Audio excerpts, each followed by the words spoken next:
জীবনটা তো একখান সাইকেল চালানোর লাহান, যাইতে না চাইলেও যাইতে হইবে।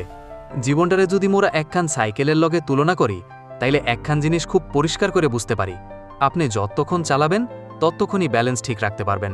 এক মুহের লেগা থুইমা গেলেই আপনি পুইরা যাইবেন। মোরা অনেক সময় কই আর পারি না, সবকিছু থইম্মা যাক, একটু দাঁড়াই। কিন্তু আসল কথা হইল জীবন থাহে না, সময় থাহে না। আপনি চলবেন না কইলেই জীবন আপনার জন্য অপেক্ষা কইরা থাহে না। আপনার ইচ্ছা থাকুক বা না থাকুক, সুখে তাহেন বা দুঃখে, ক্লান্ত তাহেন বা চাঙ্গা তাহেন, আপনারে চলতে হইবে। কারণ থইম্মা গেলে আপনি পিছাইয়া পড়বেন। খালি নিজে না, পিছাইয়া পড়বে আপনার স্বপ্ন, আপনার পরিবার, আপনার ভবিষ্যৎ। চান্দেহু প্রতি সকালে সূর্য ওঠে, মেঘলা আকাশে ওঠে, পরিষ্কার নীল আকাশে ওঠে। সূর্য কি এখনো কয় আইজ মোর মুড নাই, আইজ মি উঠমু না? ঠিক হেইরম মোরগও নিজের দায়িত্ব থেকে, নিজের স্বপ্ন থাটকা, নিজের জীবনের দায়িত্ব থেকে এখনো পিছুয়ালে চলবে না।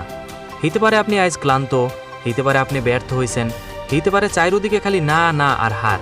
তাও কইতাছি চলেন, কারণ যেই সাইকেল চালাইতে শিখছে হে জানে ব্যালেন্স ঠিক রাখতে হইলে চলতে হইবে।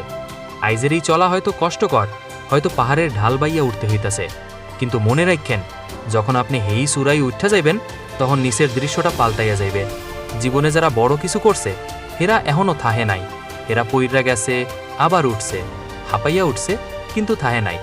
এরা জানতো জীবন থইম্মা গেলে সবই শেষ। আপনি যত ছোট হন, যত সীমাবদ্ধতার মধ্যে থাহেন না কেন, চলতে থাহেন। একদিন এই পথই আপনার এমন এক জায়গায় লইয়া যাইবে যেখানে আপনি গর্ব কইরা কইতে পারবেন, হ্যাঁ মুই থাহি নাই, মুই লড়ছি, মুই পারছি। মনে কইরা রাইখেন জীবন একখান সাইকেল চালানো লাহান, যাইতে না চাইলেও অবশ্যই আপনারে চলতে হইবে। কারণ থইম্মা গেলে আপনি খালি পথ হারাইবেন না, নিজেরও হারাইয়া ফাল্লাইবেন। চলেন আইজ থেকে প্রতিজ্ঞা করি, মুই থাহাম্মু না, মুই চলমু। যত কঠিনই হোক মুই সামনে আগামু, কারণ মোর জীবন মোর দায়িত্ব। আর মোর ভাই বোন গো, মনে থাহা উচিত এইরকম সুন্দর সুন্দর সুন্দর কথা আরও শুনতে চাইলে চ্যানেলটায় সাবস্ক্রাইব করে রাইহো। ভিডিওটা ভালো লাগলে একটা লাইক দিও, কমেন্টস করে জানিও কেমন লাগছে, আর সবার লগে শেয়ার কইরো।